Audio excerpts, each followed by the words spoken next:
Morning students. बेटा आज हम टॉपिक स्टार्ट कर रहे हैं ट्रिग्नोमेट्री। ट्रिग्नोमेट्री में देखो एक बार मैं बता दे रहा हूँ ट्रिग्नोमेट्री का मतलब क्या होता है। ट्रिग्नोमेट्री को बेटा हिंदी के अंदर हम कहते हैं त्रिकोणमिति। त्रिकोणमिति मतलब क्या? त्रि का मतलब तीन, कोण का मतलब एंगल और मिति का मतलब माप, यानी तीन एंगल्स को मापना। और तीन एंगल्स का माप किन फिगर्स में होता है आपको पता है? ट्रायंगल के अंदर।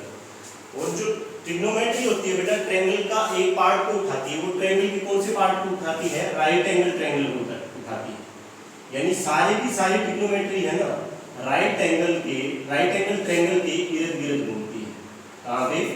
राइट एंगल ट्रायंगल के इर्द गिर्द घूमती है। आप देखो मैंने ये कहा कि अगर बी पे अपना 90 डिग्री का एंगल है तो ये एक ट्रायंगल है ABC। तो 90 डिग्री के सामने वाली जो साइड है वो अपनी क्या कहलाती है? हाइपोटेन्यूज। और ये अपना θ1 है और ये θ2 है। जब राइट एंगल ट्रायंगल के अंदर एक कोण 90 डिग्री का है तो बाकी के दो कोण क्या बनेंगे बेटा? एक्यूट एंगल बनेंगे। कैसे? देखो एक बार, अगर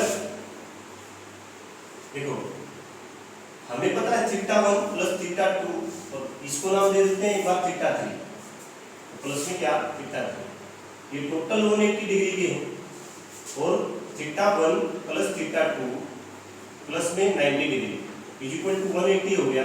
तो θ1 plus θ2 is equal to 180 minus कितना हो जाएगा? 90। ये कितने के बराबर हो जाएगा? 90। यानी θ1 प्लस में θ2 किसके बराबर आना चाहिए? 90। यानी θ1 की वैल्यू में क्या रखूं? 0। तब क्या आ सकता है? θ2 के लिए 90 आ सकता है, या इसकी वैल्यू 0 रखूं तब 90 आ सकता है। लेकिन हमें पता है किसी भी एंगल का मान ना तो 0 हो सकता है बेटा और ना क्या हो सकता है? नेगेटिव में हो सकता है। ठीक है, तो अगर 1 डिग्री भी बनेगा तो दोनों के दोनों एंगल कैसे एंगल बनेंगे? एक्यूट एंगल बनेंगे। कैसे एंगल बनेंगे? Acute angle. अब उसके बाद ये चीज है कि दूसरी चीज राइट एंगल ट्रायंगल के अंदर क्या यूज होती है? दूसरी चीज मैंने बताया बेटा आपको पाइथागोरस थ्योरम। क्या बताई है? Pythagoras theorem. पाइथागोरस थ्योरम के अंदर क्या बताया मैंने? पाइथागोरस थ्योरम के अंदर मैंने बताया आपको बेटा क्या कि h का स्क्वायर, हाइपोटेन्यूज का स्क्वायर जो होता है वो होगा बेटा परपेंडिकुलर के स्क्वायर प्लस में किसके? बेस के स्क्वायर के इक्वल। किसके इक्वल होगा? परपेंडिकुलर का स्क्वायर प्लस में क्या? बेस का स्क्वायर। ठीक है, अब यहां से अपने पास हमें ये पता चल गया कि ये क्या है? पाइथागोरस थ्योरम है। हाइपोटेन्यूज का स्क्वायर परपेंडिकुलर के स्क्वायर और प्लस बेस के स्क्वायर को क्या होगा? फॉलो करेगा। ठीक है, अगर ये रूल जिन ट्रिपलेट्स पे जो ट्रिपलेट्स इस रूल को फॉलो कर जाएंगे वो सारे के सारे ट्रिपलेट्स क्या होंगे? राइट एंगल ट्रायंगल के ट्रिपलेट्स होंगे। कैसे ट्रिपलेट्स होंगे? राइट एंगल ट्रायंगल के ट्रिपलेट्स होंगे। अभी मैं जो आपको बता रहा हूं बेटा वो बता रहा हूं कुछ ट्रिपलेट्स। क्या बता रहा हूं? ट्रिपलेट्स। ये सारे पॉजिटिव इंटीजर होंगे। ये ट्रिपलेट्स क्या होंगे? सारे के सारे पॉजिटिव इंटीजर होंगे, यानी पॉजिटिव नंबर होंगे, इंटीजर होंगे। ठीक है, और इस रूल को फॉलो करेंगे सारे के सारे कि एक का स्क्वायर, किसी एक पॉजिटिव इंटीजर का स्क्वायर बाकी के दो स्क्वायर के सम के इक्वल होगा। क्या कह रहा हूं? समझ आ रही बात? देखो एक एग्जांपल से समझा रहा हूं। मैंने पहला ट्रिपलेट्स आपको बता दिया था 5 3 4। इसका मतलब देखो एक चीज और मैं बताना भूल गया। देखो कि 90 डिग्री के सामने वाला हाइपोटेन्यूज है और ये लार्जेस्ट साइड ऑफ ट्रायंगल होती है बेटा। क्या होती है? Largest side of triangle. यानी हाइपोटेन्यूज जो है वो क्या होगा? ट्रायंगल की सबसे बड़ी भुजा होगी। और थीटा के जो सामने होता है ना बेटा उसको क्या कहते हैं? परपेंडिकुलर।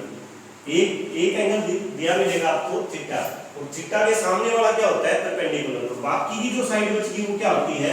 बेस। क्या होती है? बेस। समझ आई बात? फिर से मैं बता दे रहा हूं। देखो जहां पे 90 डिग्री बनेगा बेटा उसके सामने वाला हाइपोटेन्यूज, और हाइपोटेन्यूज ट्रायंगल की सबसे बड़ी साइड होती है। उसके बाद थीटा अगर दिया है तो थीटा के सामने वाला क्या? परपेंडिकुलर, और बाकी की जो साइड बचेगी वो क्या होगी? बेस होगी। अब देखो यहाँ पे मुझे दिख रहा है h की वैल्यू कितनी है? 5। तो ये परपेंडिकुलर हो सकता है या बेस हो सकता है, या बेस ये हो सकता है या परपेंडिकुलर ये हो सकता है, ये हो सकता है अंदर। ठीक है ना, ये इंटरचेंज हो सकते हैं। ये हाइपोटेन्यूज से सबसे बड़ी साइड वो रहनी है। ठीक, अब देखो एक बार ये ट्रिपलेट्स है कि नहीं, एक बार ये चेक करवा रहा हूं मैं। 5 का स्क्वायर करेंगे तो कितना बेटा? 25। 3 का स्क्वायर करेंगे तो कितना? 9। 4 का स्क्वायर करेंगे तो कितना? 16। आप रूल अपना क्या कहता है कि 5 का स्क्वायर जो है वो फॉलो करना चाहिए 3 के स्क्वायर प्लस में क्या 4 के स्क्वायर। तो 3 का स्क्वायर प्लस में क्या है ये 4 का स्क्वायर। तो 9 और 16 कितना होता है 25। 25 इक्वल टू क्या है 25। तो ये एक राइट एंगल ट्रायंगल का क्या है ट्रिपलेट्स है। क्या है राइट एंगल ट्रायंगल का ट्रिपलेट्स।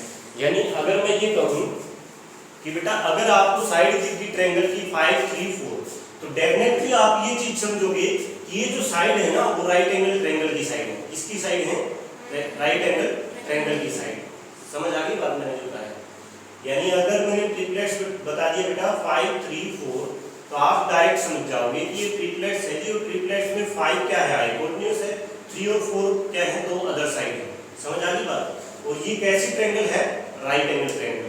तो ऐसे कुछ ट्रिपलेट्स मैं आपको लिखवा रहा हूँ। सबसे पहले राइट एंगल ट्रायंगल के कुछ ट्रिपलेट्स आपको लिखवा रहा हूँ, वो लिखो एक बार।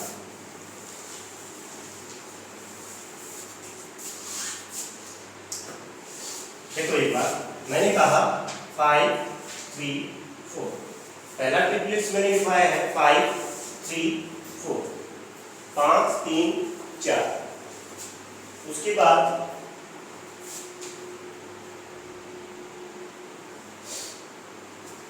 13 12 5।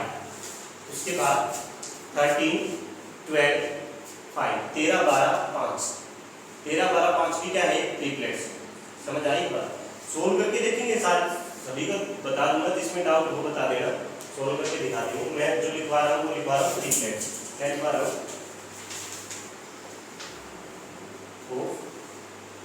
Right angle triplets of right angle triangle लिखवा रहा हूँ।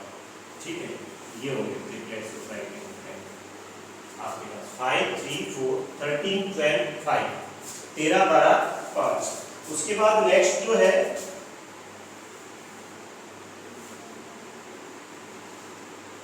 15 12 2। क्या है 15 12 2 15 12 2। नेक्स्ट ट्रिपलेट्स है 15 12 9 15 12 9। उसके बाद नेक्स्ट जो ट्रिपलेट्स है वो है 17 15 8। क्या है 17 15 8। ये नेक्स्ट ट्रिपलेट्स 17 15 8। उसके बाद नेक्स्ट ट्रिपलेट्स है 26 24 10 26 24 10 26 24 10 26 24 10। ये सारे के सारे क्या लिखवा रहा हूँ ट्रिपलेट्स लिखवा रहा हूँ। क्या लिखवा रहा हूँ ट्रिपलेट्स। समझ आइएगा। एक और लिखो लास्ट 25 24 7 25 24 7 25 24 7। एक और लिख लो 25 24 7। एक और लिख लो 29 20 21 29 20 29 20 21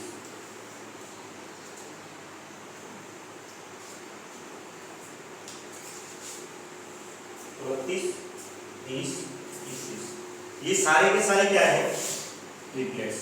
क्या है ये बेटा ट्रिपलेट्स। और ये ट्रिपलेट्स जो है बेटा वो बेसिक ट्रिपलेट्स। क्या है बेसिक ट्रिपलेट्स। कैसे बेसिक क्यों मैं इनको बेसिक बोल रहा हूँ देखो एक बात बता रहा हूँ आपको। यानी इन ट्रिपलेट्स से ना बहुत सारे ट्रिपलेट्स और बन सकते हैं। क्या कर सकते हैं बहुत सारे ट्रिपलेट्स और बन सकते हैं। कैसे देखो अगर मैं इन नंबर को अगर मैं इस ट्रिपलेट्स को किसी सेम नंबर से मल्टीप्लाई करूं किसी भी सेम नंबर से मैं अगर इस ट्रिपलेट्स को किसी सेम नंबर से मल्टीप्लाई कर दूं तो जो ट्रिपलेट्स आएगा ना वो भी किसका ट्रिपलेट आएगा राइट एंगल ट्रायंगल का ट्रिपलेट आएगा। किसका ट्रिपलेट आएगा राइट एंगल ट्रायंगल का। एग्जांपल देखो मैंने कहा बेटा मैंने इसको 2 से मल्टीप्लाई कर दिया।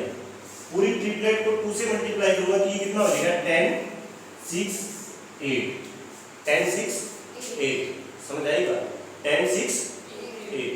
तो ये जो ट्रिपलेट्स मुझे प्राप्त हुआ है ना बेटा ये भी क्या है राइट एंगल ट्रायंगल का ट्रिपलेट्स है। चेक कर सकते हो 10 का स्क्वायर कितना 100, 6 का स्क्वायर 36 और 8 का स्क्वायर 64। 36 और 64 कितना होता है बेटा 100 100 इज इक्वल टू 100। तो ये भी क्या है ट्रिपलेट्स, क्या है ट्रिपलेट्स। समझ आई बात? यानी बेसिक ट्रिपलेट्स से अगर आप सेम नंबर, बेसिक ट्रिपलेट्स को अगर आप सेम नंबर से मल्टीप्लाई करते हो, सेम नंबर से मल्टीप्लाई करते हो, तो जो ट्रिपलेट आपको प्राप्त होगा वो ट्रिपलेट क्या होगा, राइट एंगल ट्रायंगल का ट्रिपलेट होगा। क्या होगा? राइट एंगल ट्रायंगल का ट्रिपलेट होगा। एक और एग्जांपल देखो, मैं बता रहा हूं बेटा, बेसिक से एग्जांपल ले रहे हैं। मैंने कहा बेटा मैं √3 से इन सबको मल्टीप्लाई कर दे रहा हूं। क्या कर दे रहा हूं? √3 से सबको मल्टीप्लाई कर दे रहा हूं। तो जो ट्रिपलेट हमें प्राप्त होगा ना बेटा, वो कैसा ट्रिपलेट होगा? राइट एंगल ट्रायंगल का ट्रिपलेट होगा। अगर मैंने इसको √3 से मल्टीप्लाई किया तो ये हो गया 5√3, ये 3√3 और ये 4√3। समझ आई बात? अगर ये ट्रिपलेट हमें मिला है जो √3 से मल्टीप्लाई करने के बाद मिला है, बेसिक ट्रिपलेट अपना क्या था 5 3 4। क्या था? 5 3 4। फिर मैंने क्या किया? √3 से प्रत्येक को मल्टीप्लाई किया, प्रत्येक नंबर को कितने से मल्टीप्लाई किया? √3 से। तो बेसिक से ये प्राप्त हुआ। और ये भी कैसा ट्रिपलेट्स है? राइट एंगल ट्रायंगल का ट्रिपलेट्स है। कैसा ट्रिपलेट्स है? राइट एंगल ट्रायंगल का ट्रिपलेट्स। समझ आई बात मैं क्या कह रहा हूँ? अगर इसको सोल्व करेंगे तो इसका जो आंसर आएगा वो भी चेक करके देखिएगा एक बार, देखें एक बार, देखो एक बार। अगर 5√3 का स्क्वायर करना है, यहाँ पे 3√3 का स्क्वायर करना है और प्लस में 4√3 का स्क्वायर करना है।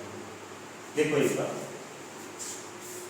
यही टेबल इसका, इसका मतलब ये है 5 इंटू में √3। 5 का स्क्वायर कितना बेटा 25 और √3 का स्क्वायर कितना 3।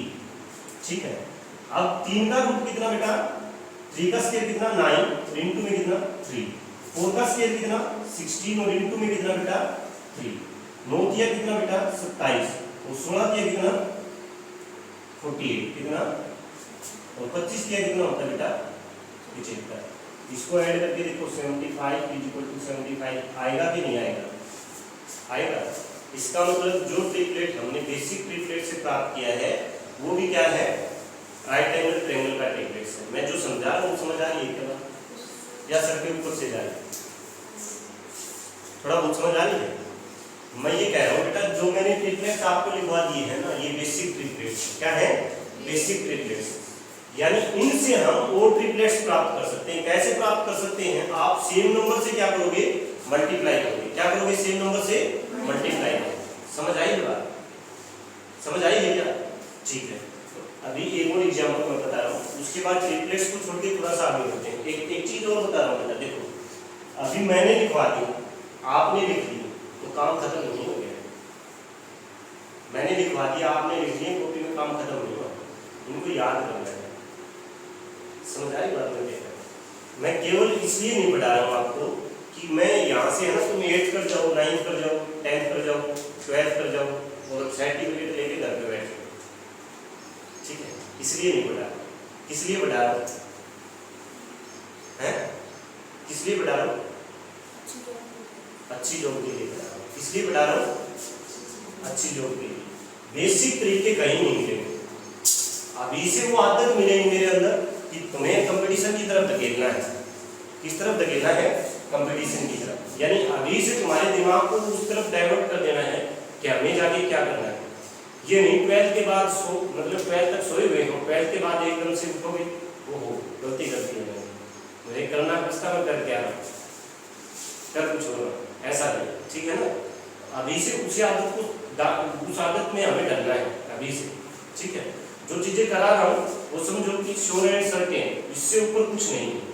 आपको डेफिनेटली ये चीजें सीखनी पड़ेंगी अगर अच्छे कंपटीशन की तैयारी करनी है तो। समझ आ रही है ना बात मैं कह रहा हूँ? अच्छे मैथ की तैयारी करनी है तो इन्हीं तरीकों पर चलना पड़ेगा, वरना तो मैथ सिखाने के लिए मैं मतलब एक्स्ट्रा मुझे करने की जरूरत नहीं है। जिस तरीके से बाकी के टीचर पढ़ा रहे हैं ना वैसे मैं पढ़ा सकता हूँ, लेकिन बात एक्स्ट्रा क्यों करा रहा हूँ? क्योंकि मुझे बच्चों को अभी से वो आदत डालनी है कि आगे जाके कंपटीशन के अंदर उनको मैथ हवा ना लगे, ये लगे कि 2 सेकंड में होने वाला क्वेश्चन है। और हमने कर दिया है, 6 7 में किए थे क्वेश्चन। समझ आ रही बात? देखो एक बार एक और एग्जांपल देखते हैं अभी ट्रिप्लेट्स का ही, उसके बाद में चलेंगे बेटा ट्रिग्नोमेट्री के बेसिक। देखो एक बार, अब मैं ये कह रहा हूं कि मैं इन सारे नंबर को बेटा है ना मल्टीप्लाई कर रहा हूं 0.8 से, इससे 0.8 समझ आई बात। अगर मैं 0.8 से इसको मल्टीप्लाई करूंगा तो कितना आएगा 4.0, कितना आएगा समझ आई बात 4.0। 8 पंजे 40, 40 और एक डिजिट के बाद क्या लगाना है डेसिमल। अभी ऐसा भी कोई है जिसको ये लग रहा हो कि सर मल्टीप्लिकेशन में भी दिक्कत होगी, आप कहाँ भागोगे, गुणा में भी दिक्कत होगी। देखो डायरेक्ट मल्टीप्लाई करो, मैंने जब फ्रैक्शन मैंने कराया है उसमें बताया है श्रुति बताया है ना क्या करना होता है। क्या करो डायरेक्ट मल्टीप्लाई करो नंबर के साथ, तो उसके बाद जितने डिजिट हैं उतने डिजिट छोड़ के क्या लगा दो डेसिमल लगा दो। मैंने डायरेक्ट नंबर के साथ मल्टीप्लाई किया, 8 5 जा कितना 40, कितना मैंने देखा कितने डिजिट हैं डेसिमल के बाद, एक डिजिट के बाद मैंने क्या लगा दिया डेसिमल।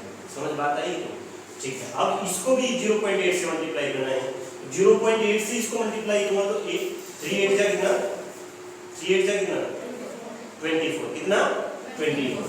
अब 24 तो आ गया, लेकिन मुझे पता है एक डिजिट डेसिमल के बाद है, एक डिजिट डेसिमल के बाद, तो एक डिजिट डेसिमल के बाद यहाँ पे भी होना चाहिए कि नहीं होना चाहिए। अब इसको अगर मल्टीप्लाई करना है तो कितना आ जाएगा 4 8 जा कितना 32, कितना आ जाएगा 32 तो आ गया बेटा। लेकिन ये पता है मुझे डेसिमल के बाद कितने डिजिट है एक, तो एक डिजिट यहाँ पे भी होना चाहिए, तो यहाँ पे आप प्लस कर दो इनको इक्वल करके, आप इसको जोड़ेंगे ना बेटा। तो देखो एक बार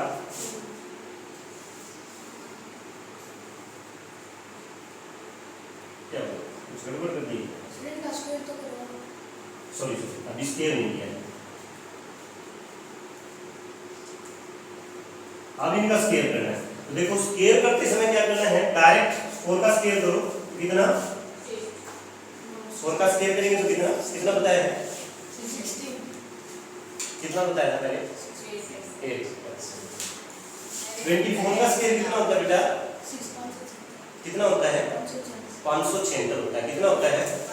लेकिन डिजिट देखो डेसिमल कितने 24, तो अगर मैं इसको अगर मैं लिखना चाहूँ तो मैं ऐसे लिख सकता हूँ 2.4 इंटू में 2.4, क्या लिख सकता हूँ 2.4 इंटू में 2.4। किसी भी नंबर देखो दिक्कत तुम्हारी नहीं है, दिक्कत टीचर की है। देखो 2 का स्केयर किसी ने बताया होगा तो ये बताया होगा कि 2 के साथ मतलब गुणा करो, ऐसा नहीं बेटा। पावर का मतलब होता है कि उसी डिजिट की 2 बार गुणा, उसी डिजिट की 2 बार गुणा। अगर यहाँ पे पावर 2 है तो यानी 2.4 की 2 बार गुणा, 24 की 2 बार गुणा, यानी 2.4 इंटू में 2.4।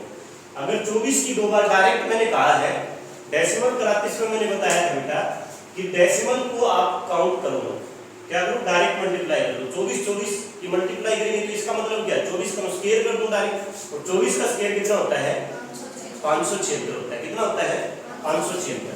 576 में 2 डिजिट देखो, एक डिजिट 2 डिजिट, डेसिमल के बाद कितने डिजिट हो गए 2, तो 5.76 आ जाएगा, कितना आ जाएगा 5.76। अब इसका 32 का स्क्वायर कितना होता है बेटा, कितना होता है 32 का स्क्वायर 1156 होता है, 1024 होता है, कितना होता है 1024। भूल गए बेटा सर 1024। तो देखो एक बार 1024 लिखो डायरेक्ट, और हमें क्या करना है देखो 32 को मैं क्या लिख सकता हूँ 30.2 इंटू में 3.2, यानी 3.2 का स्क्वायर है तो मैं इसको लिख सकता हूँ 3.2 इंटू में कितना 3.2, यानी 1024, यानी 2 डिजिट के बाद क्या आएगा अपना डेसिमल आएगा, 2 डिजिट के बाद क्या आएगा डेसिमल। अब देखो जोड़ना है जो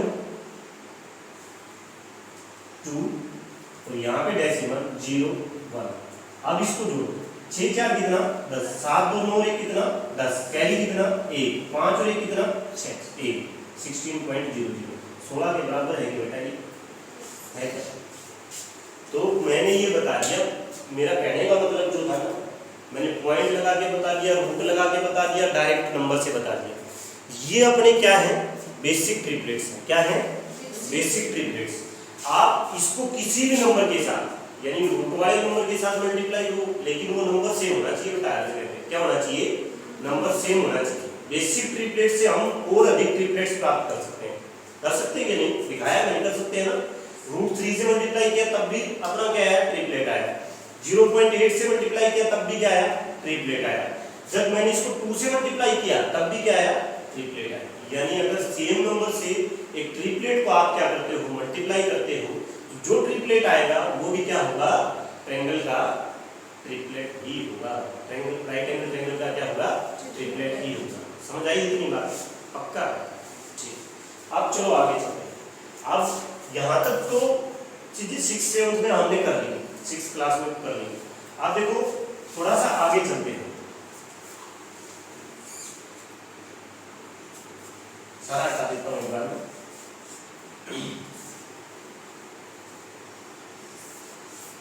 आगे क्या देखो, फिर से एक छोटी सी मैं राइट एंगल ट्रायंगल बना ले रहा हूं।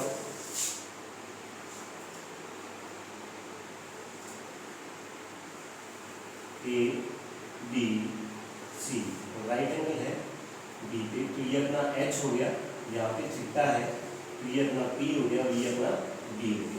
यहाँ तक किसी को कोई दिक्कत है, नहीं है? ये समझ तो आ रही है कि पी बी सर्कल कैसे लिख रहे हैं, एच कैसे लिख रहे हैं, ऐसी तो कोई दिक्कत नहीं है ना किसी को, पक्की? ठीक है, चलो देखो आगे मैं बता रहा हूँ कि देखो बेटा, अब यहाँ तक बात नहीं होगी। जब राइट एंगल ट्रायंगल के बारे में सोचा, ट्रिग्नोमेट्री बनाने के बारे में सोचा ना, तो ये जो श्रेय है हमारे जो पूर्वज ऋषि मुनि थे उनको जाता है बेटा पहले, लेकिन मैथ इसको ले गया साइंटिफिक रीजन में कि उस साइंटिस्ट ने बनाई थी, उस साइंटिस्ट ने बनाई थी। ऋषि मुनियों ने पहले इसकी खोज कर दी थी। ठीक है, क्या किया उन्होंने, उन्होंने ये सोचा कि ये तो राइट एंगल ट्रायंगल तो आ गया अपने पास, इस तरह का स्लोप तो आ गया अपने पास, अगर मैं इनका रेशियो लूं, इन साइड का मुझे रेशियो चाहिए है ताकि मैं मतलब तीसरी साइड निकाल सकूं, दूसरी तीसरी साइड निकाल सकूं, दो साइड का रेशियो मिल जाएगा। ठीक है, तो उन्होंने रेशियो को सोचा और वो रेशियो दो साइड का, कितनी साइड का, दो। जब दो साइड का रेशियो आया ना बेटा, तो टोटल जो टाइप बने वो 6 टाइप से रेशियो बना। कितने टाइप से रेशियो बना, 6 टाइप। कैसे देखो मैं बता रहा हूँ कैसे कैसे, वो ऐसे बना P B P H H B by by by, यानी P by H B by H P by B। अब इसको उल्टा पढ़ लो, H by P H by B B by P। उन्होंने टोटल कितने टाइप का रेशियो खोजा, 6 टाइप का। कितने टाइप का रेशियो खोजा, 6 टाइप। समझ आई बात? यानी दो साइड का रेशियो उन्होंने खोजा, दो साइड का रेशियो है ना भाई, P by H हो सकता है रेशियो, B by H हो सकता है रेशियो, P by B हो सकता है रेशियो, H by P हो सकता है रेशियो, H by B हो सकता है रेशियो, B by P हो सकता है रेशियो। ठीक है, उन्होंने जब ये 6 टाइप का रेशियो खोजा तो उसके बाद क्या किया, उन्होंने इनको नाम दिया, इन रेशियो को क्या दिया, नाम दिया, और वो नाम दिए एडवर्टाइज, जो ट्रिग्नोमेट्री के अंदर दिक्कत करते हैं। क्या करते हैं, दिक्कत करते हैं। क्या क्या नाम दिए देखो एक बार, इसका नाम दिया साइन थीटा, क्या दिया, इसका नाम दिया कोस थीटा, और इसका नाम दिया टेन थीटा। अब इसका नाम दिया कोसेक थीटा, इसका नाम दिया सेक थीटा, और इसका नाम दिया कोट थीटा। समझ आई? यानी जहां पे रेशियो P by H होगा तो इस ट्रिग्नोमेट्री में उसको हम किस नाम से जानेंगे, साइन थीटा के नाम से जानेंगे। जहां पे रेशियो B by H के फॉर्म में होगा ट्रिग्नोमेट्री में हम किस नाम से जानेंगे, कोस थीटा। और P by B की फॉर्म में होगा ट्रिग्नोमेट्री में हम उसे किस नाम से जानेंगे, टेन थीटा। अगर H by P की फॉर्म में है ट्रिग्नोमेट्री में हमें किसके नाम से जानेंगे, cosec. H by B secant और B by P कोट के नाम से जानेंगे। ठीक है, ये हो, यहाँ तक किसी को कोई प्रॉब्लम पक्का नहीं, अभी भी बता दो, कोई दिक्कत नहीं है। चलो अब देखो यहाँ से है ना, फिर ये जब चीज हुई बेटा, ये जब टेबल बनी तो इस टेबल ने है ना इतने सारे सवाल खड़े कर दिए दिमाग में कि अब तुम ट्रिग्नोमेट्री पढ़ते पढ़ते थक जाओगे। ठीक है, इस टेबल से बहुत सारे सवाल निकल के आए, आइडेंटिटी पे आइडेंटिटी बढ़ती रहेगी। ठीक है ना, हम अब उन सारी आइडेंटिटीज को क्या करेंगे, पढ़ेंगे। समझ आई बात? यहाँ से जब ये टेबल बनी तब क्या क्या हुआ देखो, सबसे पहला जो चेंज आया ना, सबसे पहला जो उन्होंने देखा वो क्या देखा कि देखो जी इनका और इनका रिलेशन तो उल्टा दिख रहा है कि नहीं? आपको भी दिख रहा होगा। वो साइन थीटा है वो p/h है, कोसेक थीटा है वो h/p। साइन थीटा है वो p/h है, कोसेक थीटा है वो h/p। तो उन्होंने ये लिखा कि अगर साइन थीटा इनटू में कोसेक थीटा है, साइन थीटा इनटू में कोसेक थीटा है, तो ये किसके इक्वल होगा? 1 के बराबर। किसके इक्वल होगा? क्यों लिखा? ये भी देखो p/h, साइन थीटा को क्या लिख सकता हूँ? p/h। तो कोसेक थीटा को क्या लिख सकता हूँ? h/p। इससे ये कट जाएगा, इससे ये कट जाएगा, क्या बचा? तो जो लिखा वो सही लिखा कि नहीं लिखा? ये अपने ट्रिग्नोमेट्री की पहली आइडेंटिटी है। क्या है? पहली आइडेंटिटी। समझ आई है बात? आइडेंटिटी का मतलब क्या होता है कि ये सत्य है, इसको अब कोई नहीं नकार सकता है। अब इसको कोई नहीं नकार सकता है। कोई ये नहीं कह सकता कि जी साइन थीटा इनटू में कोसेक थीटा 1 के बराबर होगा। कोई नहीं कह सकता है, नहीं होगा। बिल्कुल होगा जी, उन्होंने सिद्ध करके बता दिया, होगा तो होगा। समझ आ गई है क्यों होगा? पक्का? आप देखो दूसरी आइडेंटिटी जो मैंने देखी यहाँ पे, वो देखिए बेटा कोस थीटा और इनटू में सेक थीटा, इनटू में सेक थीटा, ये भी किसके बराबर होगा? 1 के बराबर। अब क्यों होगा ये भी बताएं कैसे। अब इसका रेशियो है ना कोस थीटा का, वो b/h है, और सेक थीटा का जो रेशियो है h/b। h से h कैंसिल, b से b कैंसिल, बचा कितना? 1 बराबर 1। यानी cosec theta cos theta into में sec theta is equal to क्या होगा? 1। ये आइडेंटिटी नंबर 2। समझ आ गया? किसी को कोई दिक्कत, कोई परेशानी नहीं है? पक्का? आगे चलें। अब तीसरी जो आइडेंटिटी उन्होंने बताई बेटा, वो बताई कि tan थीटा इनटू में cot theta is equal to क्या होगा? 1। tan थीटा इनटू में cot theta is equal to क्या होगा? 1। अब क्यों होगा ये भी देखो। tan थीटा का जो रेशियो है वो क्या है बेटा? p/d। तो इसका जो रेशियो है वो b/d। इससे ये कट जाएगा, 1 बचेगा, 1 इज इक्वल टू 1। तो मतलब क्या है, ये चीज भी उन्होंने क्या कर दी? प्रूव कर दी कि tan थीटा इनटू में कोट थीटा क्या होता है? 1 होता है। tan थीटा इनटू में कोट थीटा क्या होता है? 1 होता है। किसी को कोई दिक्कत बेटा नहीं? आगे चले। अब ये 3 आइडेंटिटी बनाने के बाद मेरे दिमाग में एक चीज आई। देखो उन्होंने ये लिखा कि tan theta is equal to होता है बेटा sin थीटा अपॉन में cos थीटा। आप सिर्फ जिंदगी में ये चीज नहीं भूलोगे कि क्यों sin थीटा होता है, cos थीटा होता है। ठीक है, मैं बता रहा हूँ क्यों। देखो कैसे। मैंने ये देखा कि tan थीटा का जो रेशियो होता है ना, वो क्या होता है बेटा? tan थीटा का रेशियो होता है p/b। क्या होता है? p/b। कोई दिक्कत है? अच्छा नहीं। तो sin थीटा का रेशियो एक बार बताना मुझे क्या होता है? sin थीटा का रेशियो p/h, और cos थीटा का रेशियो क्या होता है? क्या? v/h। अब मैं इसको सोल्व करूं तो क्या होगा?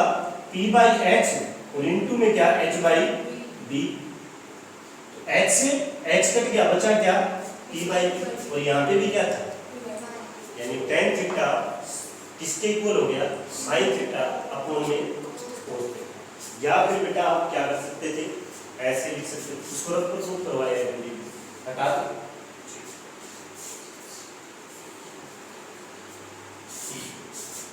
एक बात बताओ, ट्रिग्नोमेट्री ऐसा नहीं लग रहा है ना नया?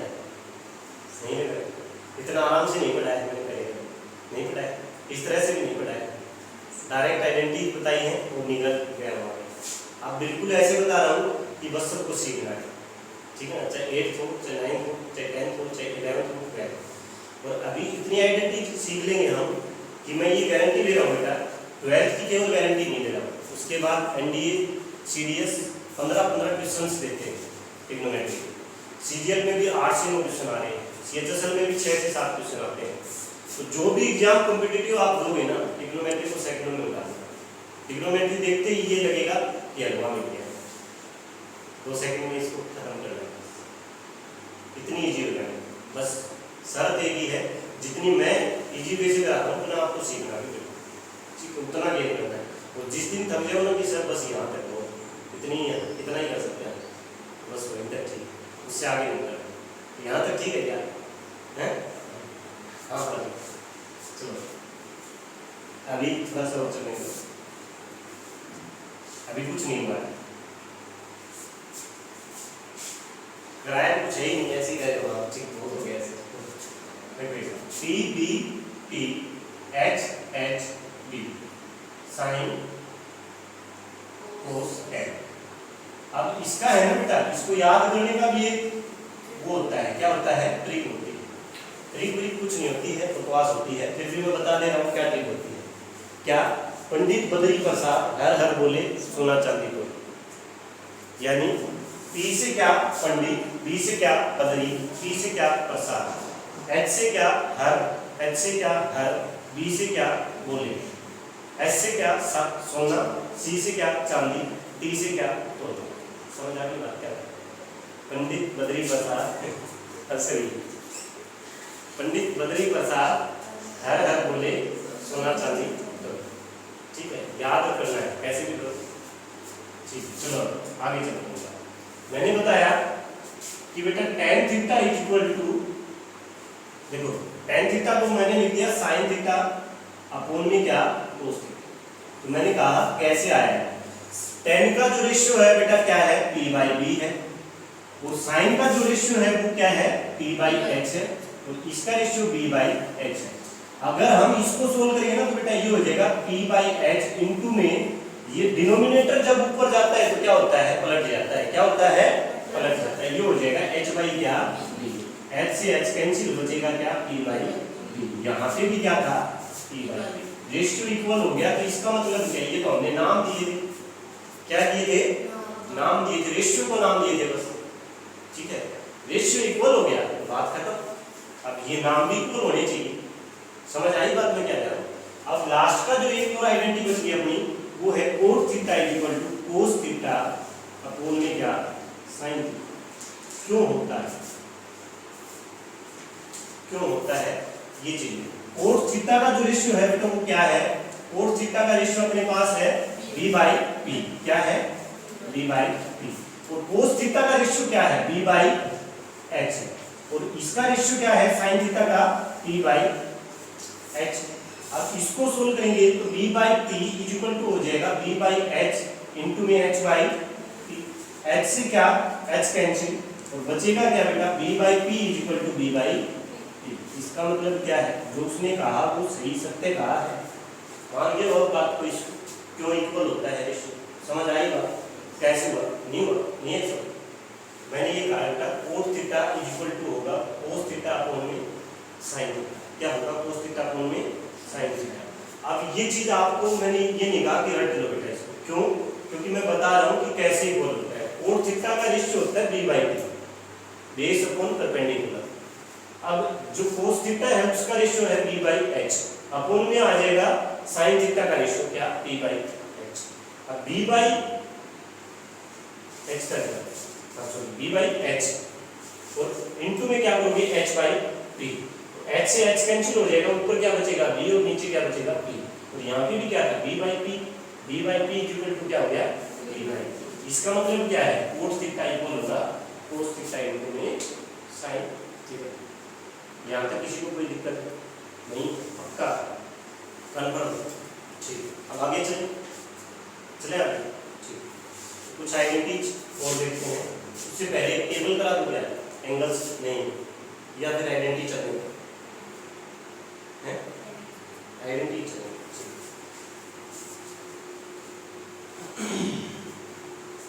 अभी देखिए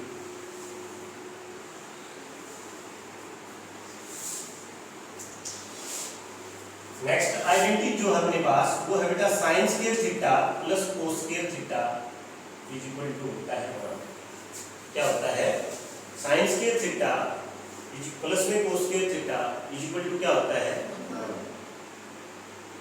दिक्कत है। अब मैं बता रहा हूँ क्यों होता है, समझ आएगा। ये आइडेंटिटी होती है बेटा, क्या होती है, आइडेंटिटी होती है। अब क्यों